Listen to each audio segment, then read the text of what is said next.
you might have noticed the latest addition to our router table, and that's this pegboard I've added on the side for storage. And you might think, pegboard on the side, so what? Everybody does that. Well, this pegboard has a little secret, and I'll show you. It's actually split in the middle, and it sits on some keyhole slots on the screws here on the top. And I just created those with by drilling out a larger circle and then a smaller one here to fit over the screw, and kind of chiseled out any of the extra with the waste. So that can just, you know, slide down over that screw. And then behind that, we got some storage. It was kind of a wasted space in between the edge of the legs and the box we have in the center. So I decided to store my router templates in there.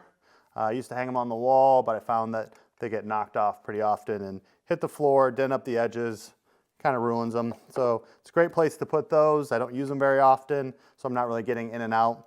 You can store some other little tidbits in here, maybe throw in a 1/2-inch socket or 10mm socket. Those get often lost, so it's nice to have a little hiding place for those. And I left this bottom section on here just so when I take the top section off, everything doesn't spill out. So it's kind of a little lip to keep everything in.